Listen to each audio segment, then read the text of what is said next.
All right, let's go to our guest now. Abeer Etefa is the World Food Programme Spokesperson for the Middle East and North Africa, and she joins us now from Cairo. Welcome to the programme. Abeer, it really feels that given all the other growing crises that we're seeing in the world, that Yemen has fallen off the news agenda. What is the situation now in Yemen?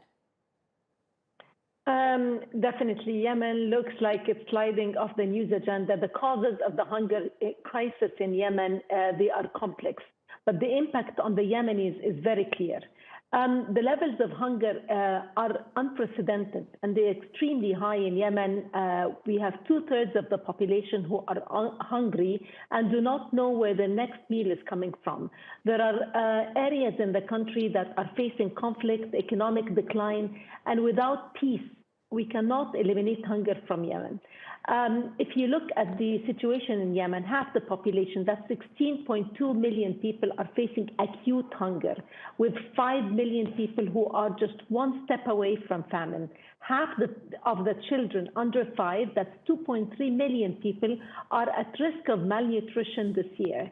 Devaluation of the Yemeni rial, the increasing food prices, everything have made it impossible for the ordinary average Yemenis to afford basic food. So we're seeing a very grim situation, and it will even get worse as we are looking at the difficult year ahead. Funding will become an issue. There are so many humanitarian emergencies around the world, and there is competition over the limited amount of funds. That was exactly the question I wanted to ask you as I hear you speak, and I just think, Afghanistan, Ethiopia, Yemen. How do you, as the World Food Programme, prioritize and help everybody? It's a very difficult time for the World Food Programme. We have to make difficult choices. We are anticipating that 2022 will be a difficult year as we have crises in Afghanistan, in Ethiopia. We will continue to have the crises in Yemen and in Syria, and the situation is even getting worse.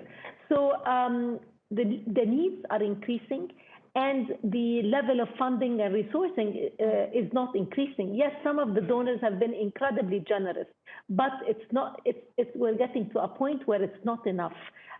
We are at the risk of running out of food next year to provide to food insecure Yemenis, and we need at least $800 million for the next 6 months to be able to continue to deliver food assistance for the millions of people who depend on WFP food assistance to survive.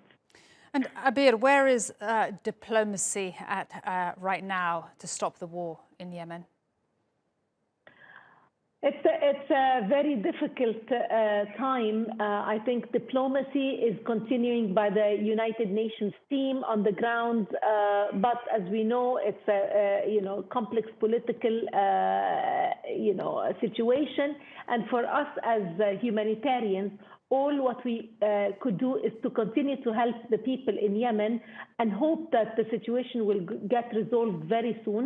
But even if it gets resolved tomorrow, we still need years and years for people to recover from this terrible crisis, which has offset years and years of development and of recovery. So the recovery of the Yemeni people from malnutrition, from hunger, from people being on the brink of famine will take years, but it has to start as soon as possible. We have to start today if we intend to have these people on their feet within 5 years.